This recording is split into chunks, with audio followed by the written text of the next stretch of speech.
오늘 우리에게 주신 하나님 말씀 민수기 29장 12절에서 19절 말씀 제가 봉독해 올리겠습니다.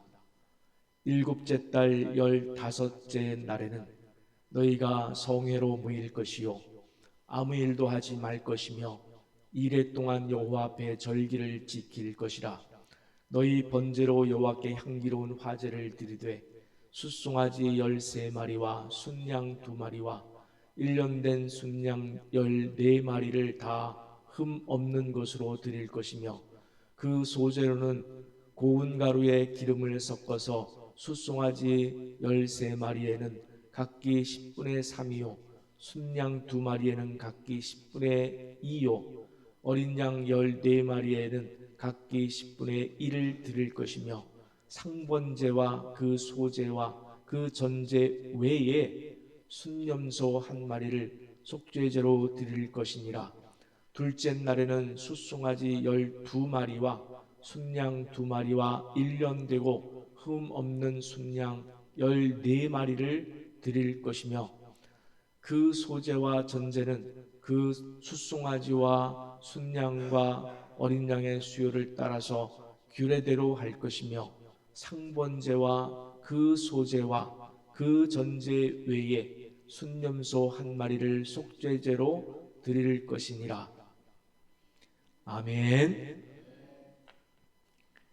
오늘 우리에게 주라는 말씀에 아멘으로 화답하겠습니다. 아멘. 오늘 읽으신 본문과 또 광야의 하나님을 기억하라라는 이 설교 제목이 좀 연결이 어렵죠.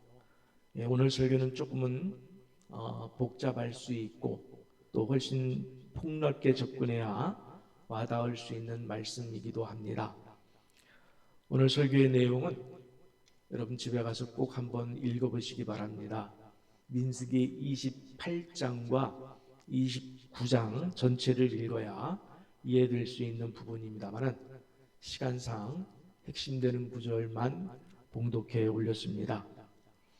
민수기 28장, 29장은 모세가 백성들에게 가르친 여러 절기마다 드려야 하는 희생 제물에 관한 말씀입니다. 이 말씀이 이스라엘 백성들에게 매우 중요한 부분임은 모세가 이스라엘 백성들과 함께 40년 광야 생활을 마치고 이제 가나안 땅으로 들어가기 직전에, 그러니까 모세가 죽기 직전에 전한 하나님의 말씀이기 때문에 그렇습니다. 누구나가 죽기 직전에 하는 말씀은 굉장히 중요한 거죠. 모세가 이 말씀을 우리에게 죽기 직전에 했다는 의미를 우리가 부여할 필요가 있습니다. 모세는 이스라엘 백성들이 가나안 땅에 들어가서 여러 절기를 지키되 하나님께서 정하신 규례와 법도대로 지킬 것을 아주 세밀하게, 너무나 세밀하게 가르치고 있습니다. 제사 중에서 가장 빈번한 제사는 매일 드리는 제사예요. 우리가 이것을 상번제라고 합니다. 번제라고 할 때도 있고요. 그래서 함께 민수기 28장 1절에서 8절 말씀 한번 같이 봉독해 올리겠습니다. 일반적인 상번제에 대한 말씀인데 전체 절기에 대한 말씀을 인트로하는, 도입하는 그런 말씀으로 보시면 될 것 같습니다. 제가 봉독합니다. 여호와께서 모세에게 말씀하여 이르시되 이스라엘 자손에게 명령하여 그들에게 이르다. 내 헌물, 내 음식인 화제물, 내 향기로운 것은 너희가 그 정한 시기에 삼가 내게 바칠지니라. 또 그들에게 이르라. 너희가 여호와께 드릴 화제는 이러하니 1년 되고 흠 없는 순양을 매일 2마리씩 상번제로 드리되 어린 양 1마리는 아침에 드리고 어린 양 1마리는 해질 때에 드릴 것이요 또 고운 가루 10분의 1 에바에 빻아낸 기름 4분의 1 흰을 섞어서 소제로 드릴 것이니 이는 시내 산에서 정한 상번제로서 여호와께 드리는 향기로운 화제이며 또 그 전제는 어린 양 1마리의 4분의 1 흰을 드리되 거룩한 곳에서 여호와께 독주의 전제를 부어 드릴 것이며 해질 때에는 두 번째 어린 양을 드리되 아침에 드린 소제와 전제와 같이 여호와께 향기로운 화제로 드릴 것이니라. 아멘. 여기 7절과 8절에 나오는 전제라고 하는 것은 포도주와 함께 드리는 제사를 의미합니다. 자, 여기서 좀 흥미로운 사실은 2절에서 백성들이 제물에 관해서 여호와께서 뭐라고 하셨습니까? 내 헌물이다, 내 음식이라, 내 향기로운 것이다, 이렇게 말씀하셨다는 부분이에요. 즉 백성들이 드리는 제물은 하나님께서 직접 받으시는, 우리식으로 말하면 직접 드시는, 물론 하나님이 그걸 드시는 것은 아니지만 직접 드시는 것처럼 직접 받으시는 헌물이라고 이렇게 표현을 했습니다. 그러니 우리가 소홀히 여기거나 대충 드리거나 할 수 없지 않겠습니까? 정해진 숫자대로, 하나님이 원하시는 정해진 규례와 법도대로 그것을 잘 지켜서 행해야 되는 것임을 우리가 알 수가 있습니다. 자, 좀 보이실지 모르겠습니다만 이제 표를 하나 만들었습니다. 자, 맨 위에부터 보면은 이스라엘 백성들 공동체가 매일 어린 양을 아침에 한 마리, 그리고 저녁에 한 마리를 드려야 하는 상번제가 있습니다. 그리고 그 다음에 안식일에는 1년 되고 흠없는 순양 2마리와 고운 가루 10분의 2에 기름 섞은 소제와 그 전제를 함께 드려야 했습니다. 그리고 매월 1일, 우리가 월삭이라고 합니다. 그날에는 숫송아지 2마리, 순양 1마리, 어린 양 7마리, 속죄를 위한 순염소 1마리를 드려야 했습니다. 그리고 매년 첫째 달 14일은 유월절입니다. 그리고 그 다음날 15일부터 무교절인데 그 7일 동안 날마다 숫송아지 2마리와 순양 1마리, 어린 양 7마리, 순염소 1마리를 드려야 했습니다. 그리고 77절 오순절이라고 하는데 그날은 무교절 때 드렸던 하루치에 해당하는 예물을 드렸습니다. 그리고 7째 달 7월 초하루 7월 1일은 나팔절입니다. 그날에는 숫송아지 1마리, 순양 1마리, 어린 양 7마리, 순염소 1마리를 드려야 했습니다. 이것이 민수기 28장 29장에 나옵니다. 그리고 7월 10일 대속죄일에도 똑같이 드렸습니다. 여러분 좀 기억해 주세요. 대속죄일은 1년 동안 우리가 백성들이 죄를 지으면 그 죄를 기억하고 제사장에 가서 속죄제를 드립니다. 그런데 내가 생각했던 죄와 하나님이 생각했던 죄가 차이가 있을 수 있겠죠. 그리고 내가 죄인 줄 깨닫지 못한 죄도 있을 수 있겠죠. 그렇게 해서 1년 동안 미처 하나님 앞에 속죄제를 드리지 못한 죄, 그 죄까지 통틀어서 1년 동안의 모든 죄를 사해주는 날이 바로 대속죄일이에요. 7월 10일. 그래서 이날은 대제사장이 1년에 딱 한 번 언약궤가 있는 지성소에 들어가서 속죄제를 드리는 날이니까 굉장히 중요한 날이겠죠. 이날은. 그렇죠? 히브리서 9장 12절 말씀을 한번 같이 봉독해 올리겠습니다. 염소와 송아지의 피로 하지 아니하고 오직 자기의 피로 영원한 속죄를 이루사 단번에 성소에 들어가셨느니라. 아멘.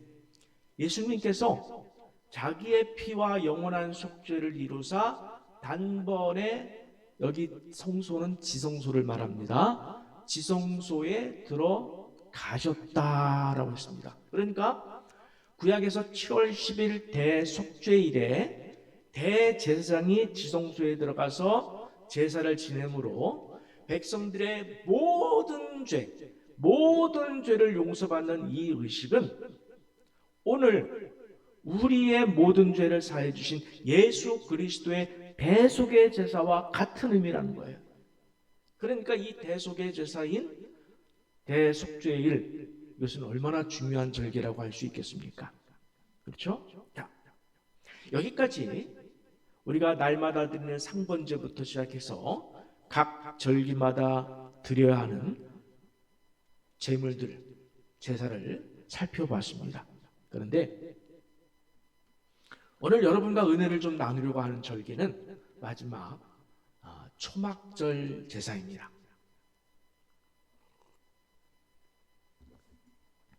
자, 표를 보시면은 초막절 제사는 장막절 제사는 조금 달리 보이죠.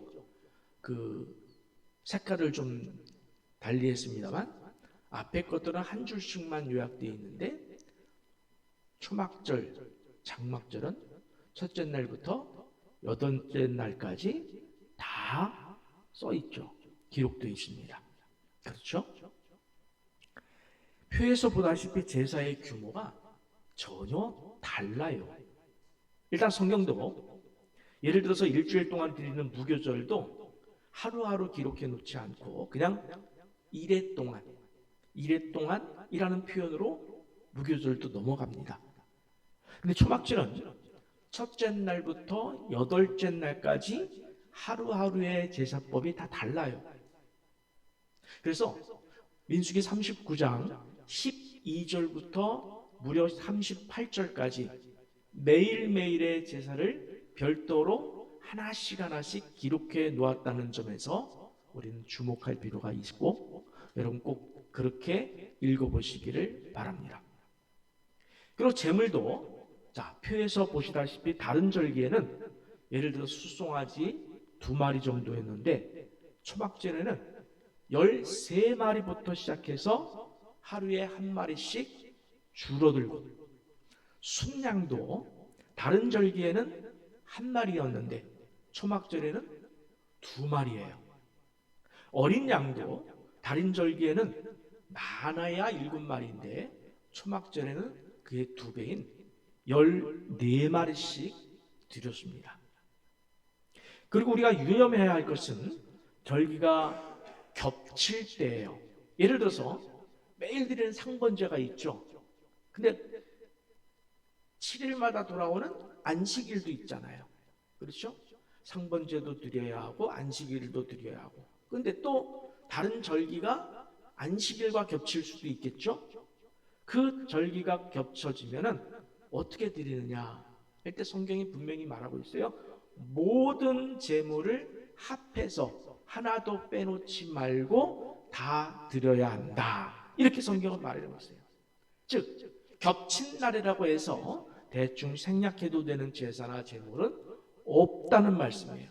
겹쳤다고 해도 상번제는 상번제대로, 안식일 안식일대로, 때로는 월삭대로, 때로는 유월절과 초막절 절기는 절기대로 다 드리라는 거예요. 왜냐하면 제물이나 제사 하나하나가 하나님께서 받으시는 내 헌물이라는 거예요. 내 음식인 화제물, 내 향기로운 것이기 때문이라는 말씀이에요. 저는 이 표현이 너무나 좋아요. 하나님께서 우리에 드리는 헌물을, 우리에 드리는 헌신을 하나님께서 이렇게 표현해 주시는 거예요. 내 헌물이다. 여러분의 드리는 헌신, 여러분의 드리는 물질과 시간과 열정과 이 모든 것들을 하나님이 이렇게 표현하신 거예요. 내 음식이다. 내 향기로운 것이다. 어제 저녁에 저희 장모님 기일이라 이제 처형집에서 함께 모여서 예배를 드렸는데 그날 처형께서 그 집에서 식구들이 굉장히 많아요. 저희 아내 쪽은 일남 오녀, 거기다가 짝들까지 또 자녀들까지 모이면 엄청나겠죠? 근데 처형집에서 음식을 얼마나 정성스럽게 차렸는지 그러면서 저한테 그러는 거예요. 그 호박 전인가요? 그거? 예, 그걸 가리키면서 제부, 이거는 특별히 제부가 좋아해서 만든 거예요. 그렇게 말씀해 주신 거예요. 그 말이 얼마나 고마운지 제 마음속에.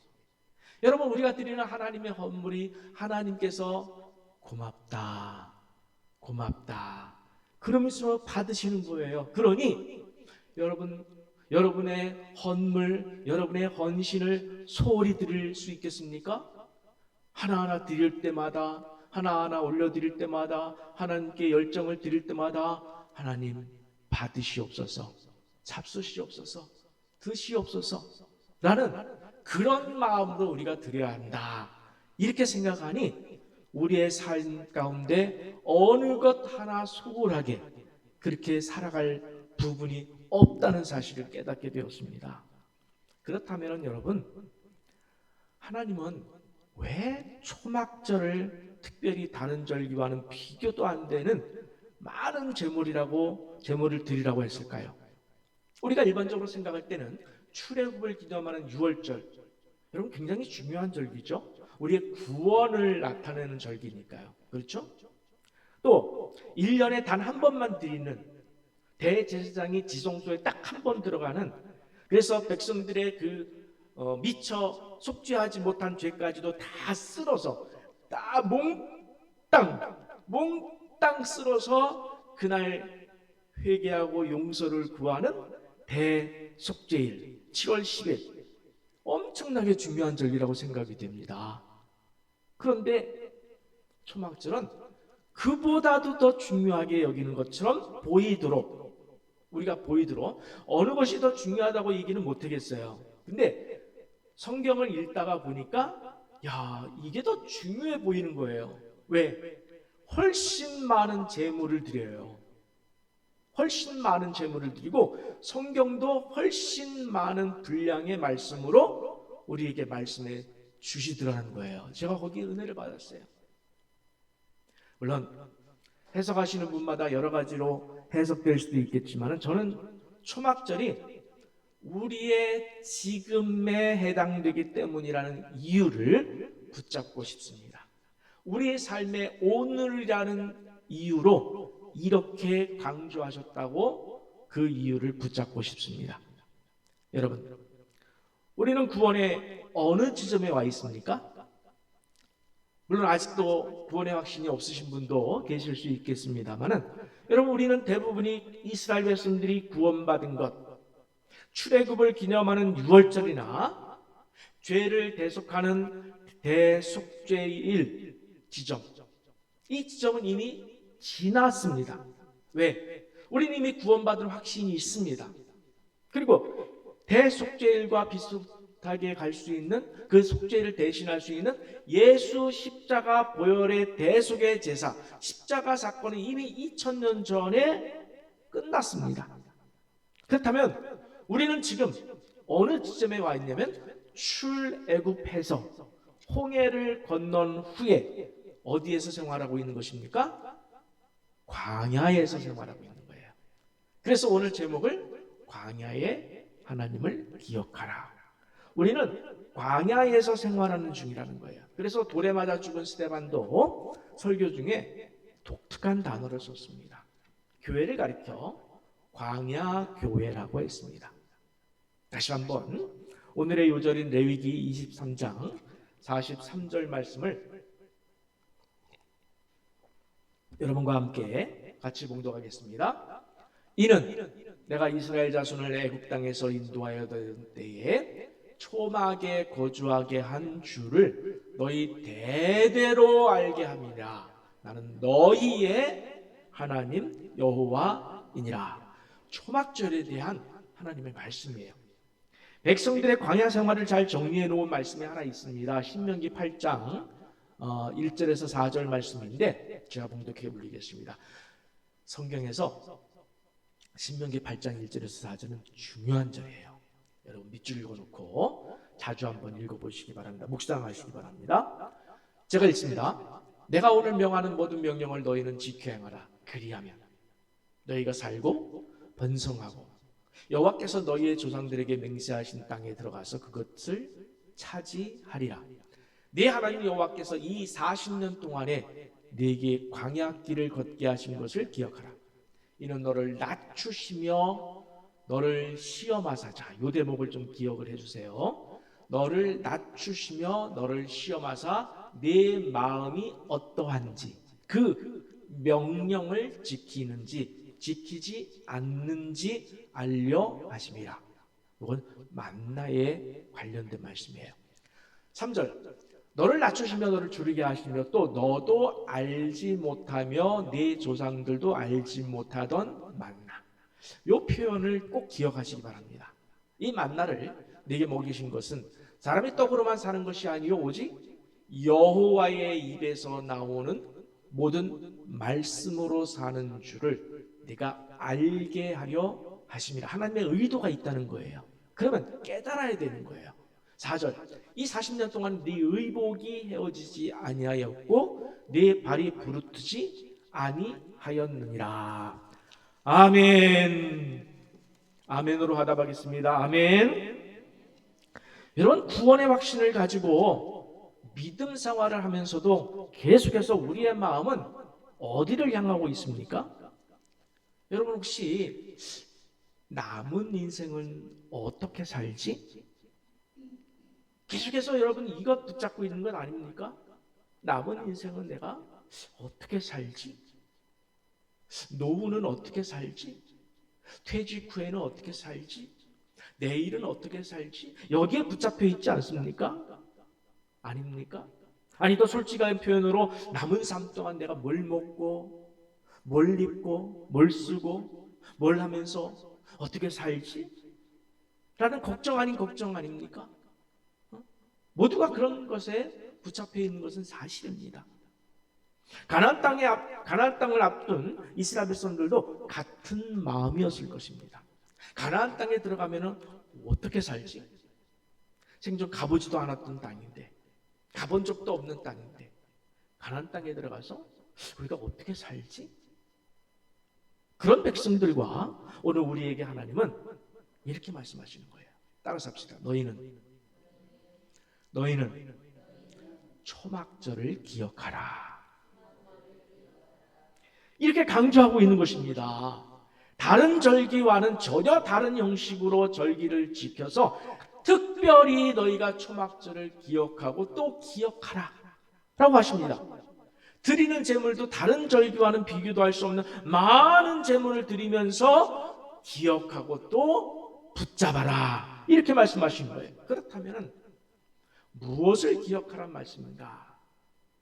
너희가 40년 동안 광야에서 어떻게 살아왔는지를 기억하라는 거예요. 우리에게는 이렇게 말씀하신 것 같아요. 너희 인생 가운데 지나온 인생을 어떻게 살아냈는지를 그걸 돌아보아라. 그렇게 말씀하시는 거예요. 여러분 인생 가운데 하나님께서 어떻게 역사했고 어떻게 먹이셨고 어떻게 일을 해결해 주셨고 어떻게 살게 해주셨는지를 그걸 꼭 기억하라는 거예요. 붙잡으라는 거예요. 여러분 이스라엘 백성들이 먹을 양식을 많이 쌓아두고 광야 생활을 했습니까? 먹을 양식을 많이 쌓아두고 광야 생활을 했습니까? 아닙니다. 그들은 하루하루 살았습니다. 그렇죠. 하루하루 살았어요. 제가 언젠가 우리 그리스도의 삶을 가리켜서 이런 표현을 썼습니다. 하루살이 인생. 우리는 하루살이 인생이에요. 내일은 누구 거예요? 물론 오늘도 하나님 것이지만 내일도 누구 거예요? 하나님 거예요. 내일을 장담할 수 없어요. 오늘 하루를 열심히 성실하게 믿음으로 살아내는 것, 이게 바로 우리의 숙제예요. 그래서 우리는 하루살이 인생이에요. 이스라엘 백성들을 먹여 살리신 것도 그날 하늘에서 내리는 만나였습니다. 저는 만나를 참 좋아해요. 왜 좋아하냐면 만나에 담긴 하나님의 마음이 느껴지기 때문에 그래요. 만나에 담긴 하나님의 메시지가 너무나 크기 때문에 그래요. 그 만나에 대해 성경이 뭐라고 했습니까? 너도 알지 못하며. 제가 준비했는지 모르겠습니다. 준비 못했는데 여러분 만나에 대해서 성경에서 뭐라고 했으면 너도 알지 못하며. 자, 한번 보겠습니다.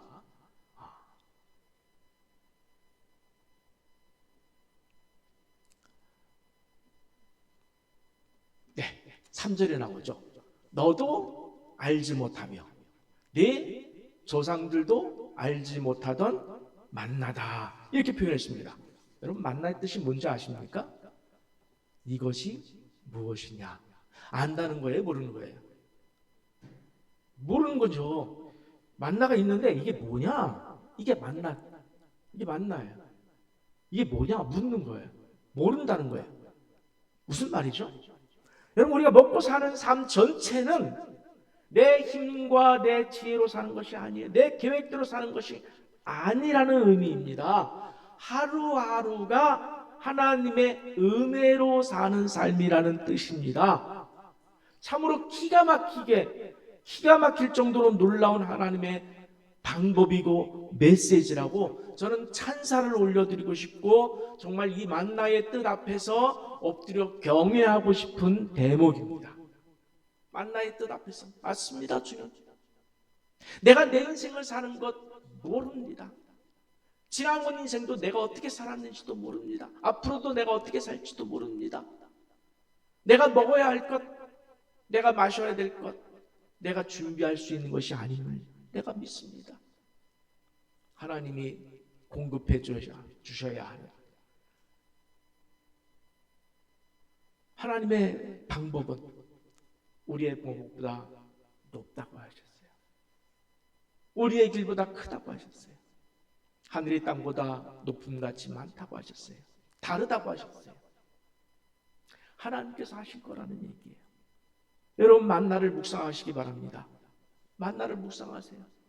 매일 하루치의 양식을 주신 하나님, 왜 그러셨을까? 여러분 우리는 자꾸만 무엇을 쌓아두고 싶어 하는 것 같지 않습니까? 여러분 쌓아놓고 살고 싶지 않습니까? 되도록이면 좀 많이 저축해놓고 또 많이 보장해놓고. 자, 한번 돌아보겠습니다. 그렇게 되면은 어떻게 됩니까? 물론 100% 모든 성도가 그런 것은 아니겠지만 쌓아둘수록, 여러분 한번 질문해 보세요. 자신한테 많이 쌓아둘수록 하나님을 의지하는 믿음은 어떻게 될까요?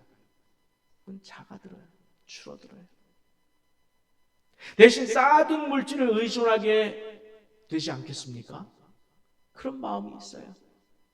다 그런 것은 아닐지라도 대부분의 성도들은 여기서 벗어날 수 없어요. 대답은 여러분 자신이 한번 해보세요. 나는 무언가를 쌓아두면 쌓아둘수록 나는 하나님을 더 의지하게 된다. 이렇게 하시는 분은 감사하지만 무엇인가 쌓아둘수록 자꾸 거기에 의존하게 되고 무엇인가 없을 때가 오히려 더 하나님을 바라본다. 좀 그랬으면 좋겠어요. 그래서 하나님은 만나를 주시되, 저는 참 만나를 많이 묵상해요. 왜 하나님은 만나를 하루씩만 주셨을까? 한 달씩 주셔도 되잖아요. 그죠? 한 달치씩 주셔도 되죠. 우리가 월급 받듯이. 그죠? 한 달치씩. 아니 1년치씩 줘도 돼요. 하나님의 뭐 1년치가 아니라 10년치를 줘도 되고, 아니 40년치 한꺼번에 주시면 되잖아요. 항아리 하나씩 줘가지고 거기서 끝없이 나오는 만나. 40년 동안. 여러 방법이 있잖아요. 그렇죠? 그런데 하나님은 하루씩 주셨어요. 한꺼번에 내려주시지 않았어요. 매일 하루치의 양식만 내려주셨어요. 그래서 백성들은 매일매일을 어디만 바라보고 살아요? 하늘만 바라보고 살아요. 만나를 내려주시는 하나님만 바라봐요. 이 말이 무슨 말입니까? 너희는 날마다 누구만 바라봐라? 나만 바라보고 살라. 너희의 삶을 책임지는 것은 너가 아니라 누구다? 나다. 내일도 먹을 것을 누가 줄 것이다? 내가 줄 것이다. 나만 의지하고 살아라. 가르쳐 주시는 것이 만나예요.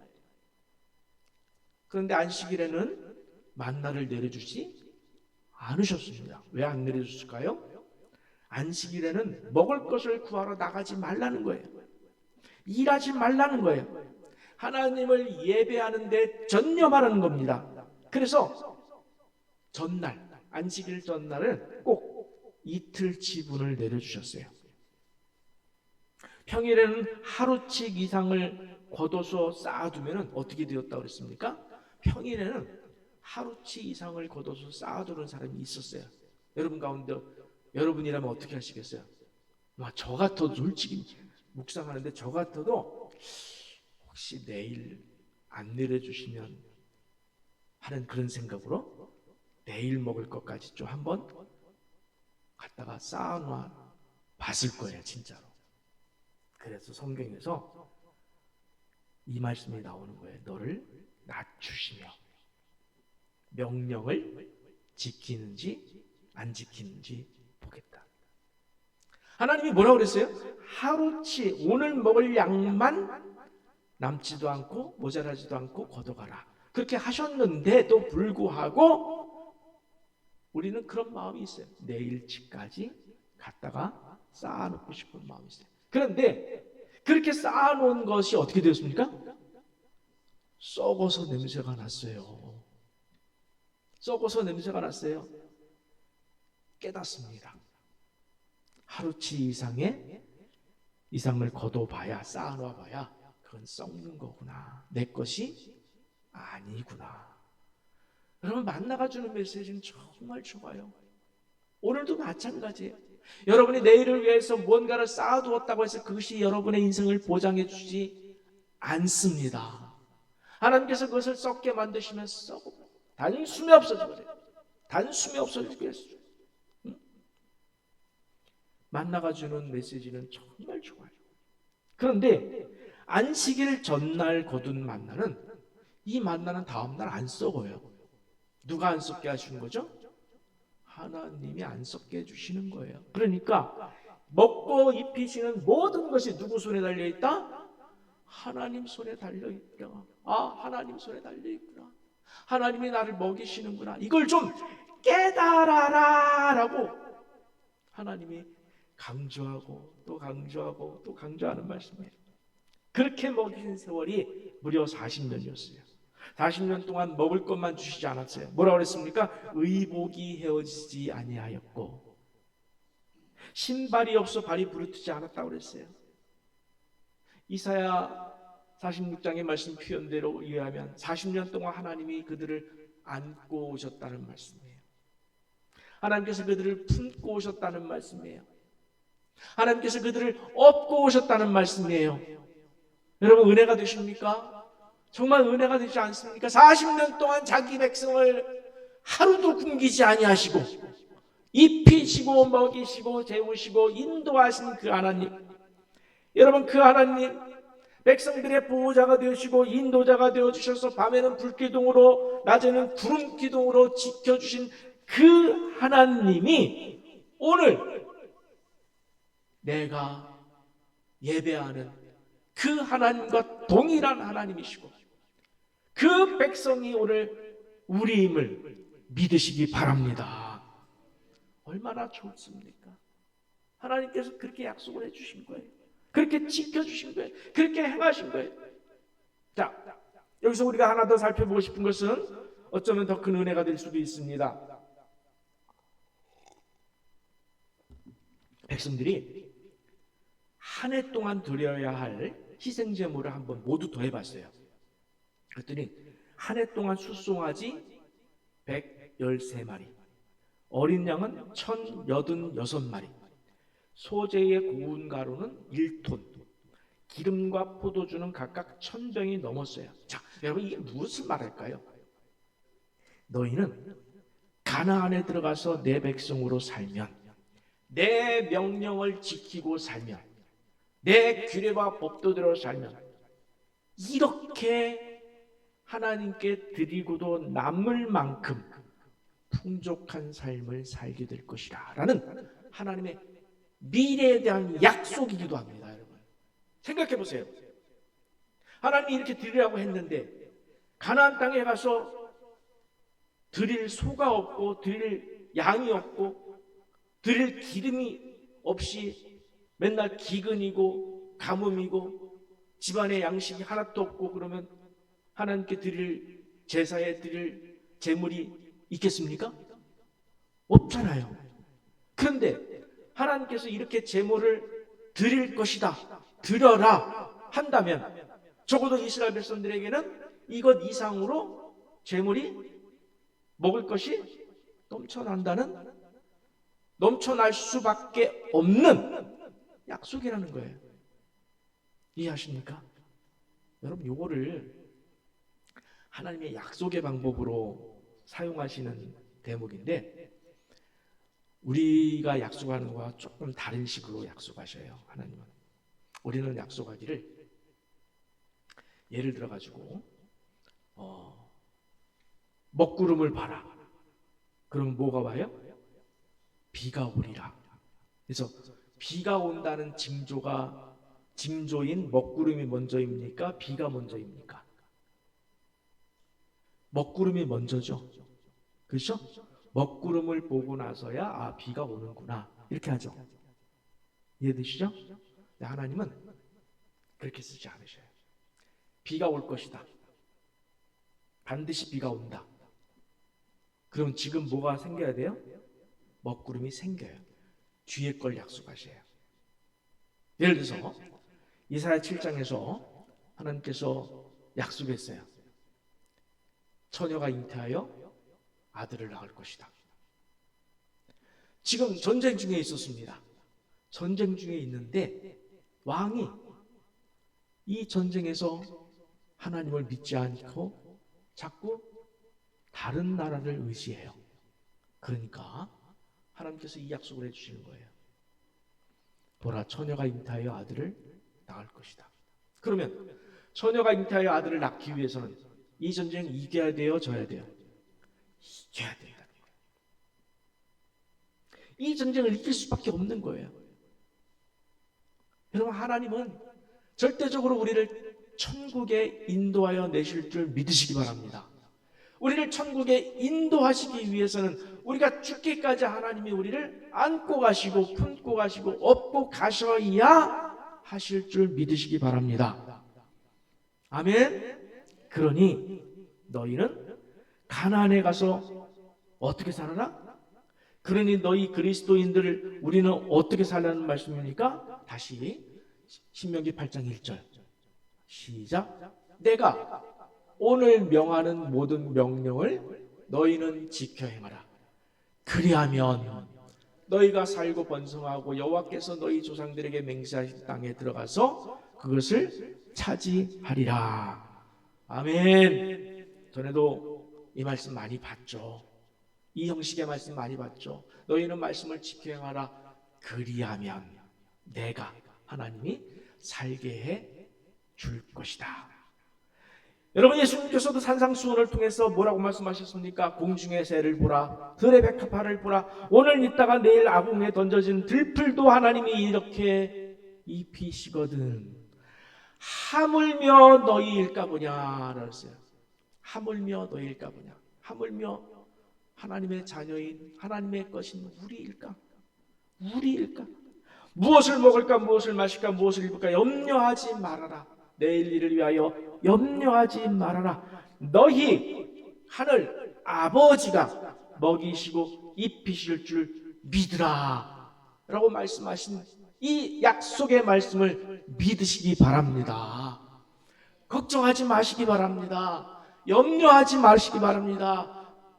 기도하시기 바랍니다. 하나님의 말씀대로 사시기 바랍니다. 하나님의 규례와 법도대로 사시기 바랍니다. 그리하면 40년 동안 이스라엘 백성들을 먹이시고 입히시고 재우시고 인도하신 것을 기념하는 초막을 짓고 살아온 그 초막절대로 하나님께서 그 초막절의 약속대로 우리를 남은 생애를 인도해 주실 줄 믿으시기 바랍니다. 진정으로 하나님께서 이스라엘 백성들을 아무것도 없던 광야였어요. 여러분 그렇죠? 광야는 아무것도 없어요. 아무것도 없던 광야에서 아무도 상상하지 못했던 방법으로, 그렇죠? 만나가 그렇게 하늘에서 내릴 줄, 메추라기가 내릴 줄 아무도 상상 못했어요. 아무도 예측 못했어요. 아무도 계획 못했어요. 그러나 하나님이 그들을 우리가 상상하지도 못하고 알지 못하던 방법으로 책임져 주셨듯이 우리의 남은 생에도 우리가 알지 못하는 방법으로, 어쩌면 저 멀리서 이미 내일의 삶을 위하여서 어떤 사람을 나를 위해서 준비해 놓고 계신 줄 믿습니다. 어쩌면 저 멀리에서 내일의 삶을 위하여 나를 위해서 준비해 오고 있는 사람이 있을 줄 믿습니다. 어떠하든지 하나님께서 내 생애를 책임져 주실 걸 믿고 매일매일 오늘도 여러분 염려하지 마세요. 두려워하지 마세요. 오직 하나님의 말씀에 순종하는 데만 집중하여서 여러분 진짜 믿음의 삶이 무엇인지, 내가 하나님 말씀대로 살았더니 하나님께서 준비해 주셨구나, 하나님께서 예비해 주셨구나, 하나님께서 내 길을 인도하시는구나를 깨닫는 진짜 믿음의 길을 걷는 여러분 모두가 되시기를 간절히 축원합니다.